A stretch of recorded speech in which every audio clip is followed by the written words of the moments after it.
ಮಧು ಅಪ್ಪ ನಡಿಯಪ್ಪ. ಎಲ್ಲಿಗಮ್ಮ? ಪೊಲೀಸ್ ಸ್ಟೇಷನ್ಗೆ. ಅಲ್ಲಮ್ಮ ಅವನು ಏನ್ ಮಾಡ್ತಾನೋ ಮಾಡ್ಲಿ.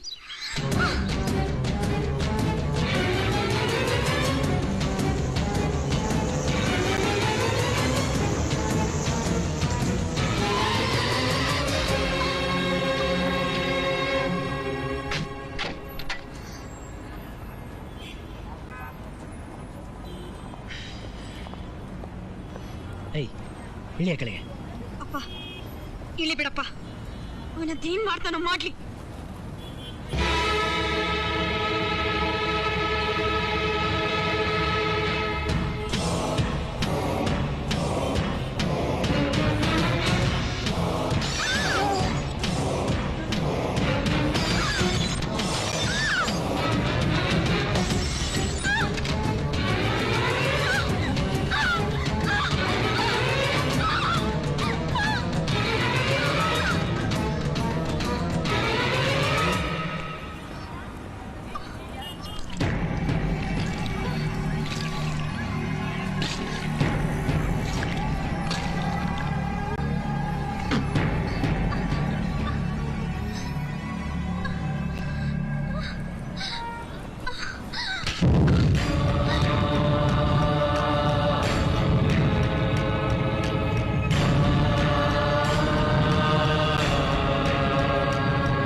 ಕಂಪ್ಲೇಂಟ್ ಕೊಡ್ತಿಂತ ಹೊರಟಿದ್ದಕ್ಕೆ ನಿಮ್ಮಿಬ್ಬರನ್ನ ಕಾರಿನ ಹೊರಗೆಳೆದು ಬರೀ ಕಾರ್ಗೆ ಮಾತ್ರ ಬೆಂಕಿ ಹಚ್ಚಿದ್ದೀನಿ.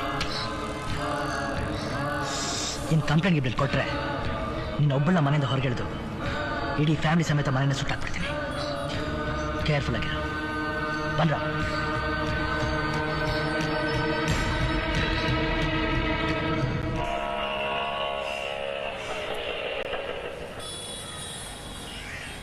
ಅಮ್ಮ, ಈ ಮನೆಯವ್ರು ಎಲ್ಲಿ ಹೋದ್ರು? ನಂಗೆ ಗೊತ್ತಿಲ್ಲಮ್ಮ. ಆ ರೌಡಿ ಕಟ್ಟ ತಡಿಲಾರ್ದೆ ರಾತ್ರಿ ಮನೆ ಖಾಲಿ ಮಾಡ್ಕೊಂಡು ಹೊಂಟೋಗ್ಬಿಟ್ಟವ್ರೆ.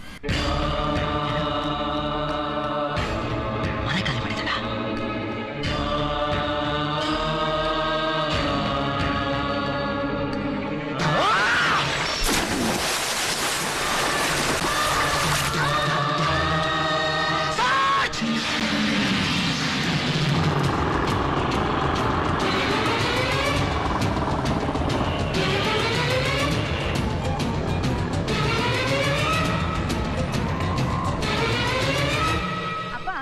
ವಾರ್ಡ್ರೋಬ್ ಎಲ್ಲ ಖಾಲಿ ಮಾಡಿ ರೂಮ್ ಕ್ಲೀನ್ ಮಾಡಿ ಇಟ್ಟಿದ್ದೀನಿ. ನಿಮ್ ಸಾಮಾನೆಲ್ಲ ಅದ್ರಲ್ಲಿ ಇಡಿ.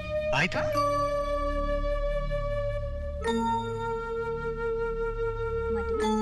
ನೀನೇನು ಯೋಚನೆ ಮಾಡ್ಬೇಡ, ಎಲ್ಲ ಸರಿ ಹೋಗುತ್ತೆ. ಯಾರಿಗೂ ಗೊತ್ತಾಗ್ದಿರೋ ಹಾಗೆ ಕುಮಾರ್ನ ಬಾಂಬೆಯಿಂದ ಕರೆಸಿ ಆದಷ್ಟು ಬೇಗ ನಿನ್ನ ನಿಶ್ಚಿತಾರ್ಥ ಮುಗಿಸ್ಬಿಡೋಣ. ಏನು ರೀ, ಆದಷ್ಟು ಬೇಗ ಕುಮಾರ್ಗೆ ಫೋನ್ ಮಾಡಿಬಿಟ್ಟು ಅವನಿಗೆ ಬರಕ್ ಹೇಳಿ, ಅವಳಿಗೆ ಬೇಗ ಮದುವೆ ಮಾಡಿ ಕಳಿಸ್ಬಿಡೋಣ. ಏನೇ ಹೇಳ್ತಾ ಇದೆಯಾ? ಮೊದಲೇ ಆ ರೌಡಿ ಸಾಮಾನ್ಯದನ್ನಲ್ಲ, ನಾಳೆ ಏನಾದ್ರೂ ಹೆಚ್ಚು ಕಡಿಮೆ ಆದ್ರೆ? ನೀವು ಹೀಗೆ ಹೇಳಿದ್ರೆ ಹೇಗ್ರಿ? ಅವಳಿಗೆ ನಾವಲ್ದೆ ಬೇರೆ ಯಾರಿದ್ದಾರೆ ಹೇಳಿ ನೋಡ್ಕೊಳ್ಳೋಕೆ? ಸರಿ, ನಿನ್ನಿಷ್ಟ. ಸಮಾಧಾನ ಮಾಡ್ಕೊಳ್ಳೋದು ನಿಮ್ಗೆಲ್ಲ ಗೊತ್ತಿಲ್ಲ ನಾವು ಲೈಫ್ ಪ್ರೀತಿಸಿದ ಅಂತ?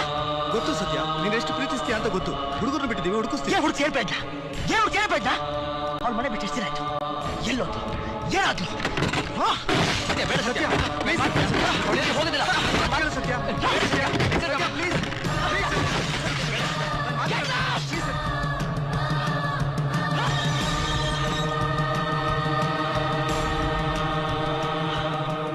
ಬೆಂಗಳೂರು ನಗರದ ಗುಟ್ಟಹಳ್ಳಿಯಲ್ಲಿ ವಾಸವಾಗಿರುವ ಶ್ರೀ ನರಸಿಂಹಾವರ ದ್ವಿತೀಯ ಪುತ್ರಿ ಚಿರಂಜೀವಿ ಸೌಭಾಗ್ಯವತಿ ಮಾಧುರಿ ಎಂಬ ವಧುವನ್ನು ಬೊಂಬಾಯಿಯಲ್ಲಿ ವಾಸವಾಗಿರುವ ಶ್ರೀ ರಾಮರಾಜುರವರ ಏಕೈಕ ಪುತ್ರ ಚಿರಂಜೀವಿ ಕುಮಾರ್ ಎಂಬ ವರನಿಗೆ ದಿನಾಂಕ 25/5/95ರಂದು ಶ್ರೀ ಗುರುರಾಜ ಕಲ್ಯಾಣ ಮಂಟಪದಲ್ಲಿ ವಿವಾಹ ಮಹೋತ್ಸವವನ್ನು ನೆರವೇರಿಸಲು ಗುರು ಹಿರಿಯರು ನಿಶ್ಚಯಿಸಿರುತ್ತಾರೆ.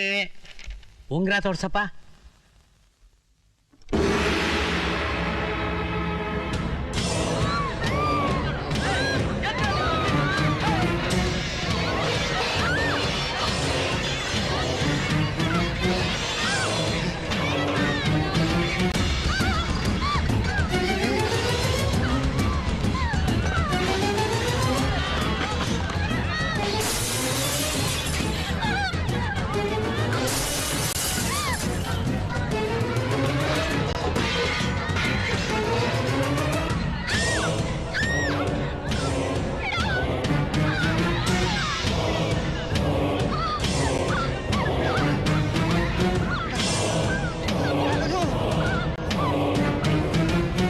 ಇದೇ ನಿನ್ ಕೊನೆ ವಾರ್ನಿಂಗ್. ಇನ್ನೊಂದ್ಸತಿ ನನಗೆ ದೂರ ಆಗೋ ಪ್ರಯತ್ನ ಪಟ್ರೆ ನಿನ್ನ ಮೇಲಿಂದ ಕೆಳವರೆಗೂ ಕುಯ್ದಾಕ್ಬಿಡ್ತೀನಿ. ನೋಡು, ನೀನ್ ಚೆನ್ನಾಗಿರ್ತಾನೆ ಬೇರೆಯವ್ರು ಬಂದು ಮದುವೆ ಆಗೋದು. ನಿನ್ ಮುಖಕ್ಕೆ ಆಸಿಡ್ ಹಚ್ಬಿಡ್ತೀನಿ. ನೀ ವಿಕಾರಿ ಆದ್ರೂ ಪರವಾಗಿಲ್ಲ, ನಾನೇ ನಿನ್ ಮದುವೆ ಆಗ್ಬೇಕು. ಏಯ್ ಕೇಳ್ರ ನನ್ ಮಕ್ಳ, ಇನ್ ಯಾರಾದ್ರೂ ಕಂಡೆ ತೋಡಿದ್ರೆ ನಿಮ್ ಕಣ್ಗಳನ್ನ ಕಿತ್ತಾಕ್ಬಿಡ್ತೀನಿ. ಹುಷಾರ್.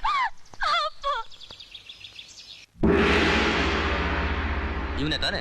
ಹೌದು ಸರ್, ಅವನೇ ಇವನು. ಸರ್ ಇವನು ಎಲ್ಲಿ ಸಿಗ್ತಾನೆ ಸರ್? ಬನ್ನಿ ಸರ್, ಇವನ್ನ ಈಗಲೇ ಅರೆಸ್ಟ್ ಮಾಡ್ಬೇಕು. ಪಾಪ ಆ ಹುಡುಗಿಗೆ ಇವನು ತುಂಬಾ ತೊಂದರೆ ಕೊಡ್ತಿದ್ದಾನೆ. ನಾನು ಕಣ್ಣಾರೆ ಕಂಡೆ ಸರ್. ಆ ಹುಡುಗಿನ ಮನೆಯಿಂದ ಹೊರಗಡೆ ಹೇಳ್ಕೊ ಬಂದು ಗಲಾಟೆ ಮಾಡ್ತಾ ಇದ್ದ. ಗಲಾಟೆನಾ? ನೀವು ಎಷ್ಟೊತ್ತಲ್ಲಿ ನೋಡಿದ್ರಿ? ಬೆಳಿಗ್ಗೆ 8:30 9 ಗಂಟೆ ಸರ್. ಈಗ ಟೈಮ್ ಎಷ್ಟಾಯ್ತು? 1:45 ಸರ್. ಗಲಾಟೆ ನಡೆದು 5 hours ಆಯ್ತು. ಯಾರಾದ್ರೂ ಒಬ್ರು ಬಂದಿದ್ದಾರ ಕಂಪ್ಲೇಂಟ್ ಕೊಡೋದಕ್ಕೆ? ಅವ್ನು ನೋಡಿದ್ರೆ ಎಲ್ಲ ಗಡಗಡ ನಡುಕ್ತಾರೆ. ನೀವು ಇದುವರೆಗೂ ನೋಡಿದ್ದು ಅವ್ನು ಹಗಲೊತ್ನಲ್ಲಿ ಮಾಡೋ ಓಪನ್ ವರ್ಲ್ಡ್ ಆಕ್ಟಿವಿಟೀಸ್ ಮಾತ್ರ. ಕತ್ಲಾಗ್ತಿದ್ದಾಗೆ ಅವ್ನು ಮಾಡೋ ಅಂಡರ್ ವರ್ಲ್ಡ್ ಆಕ್ಟಿವಿಟೀಸ್ ಬೇರೆನೇ ಇದೆಯಮ್ಮ.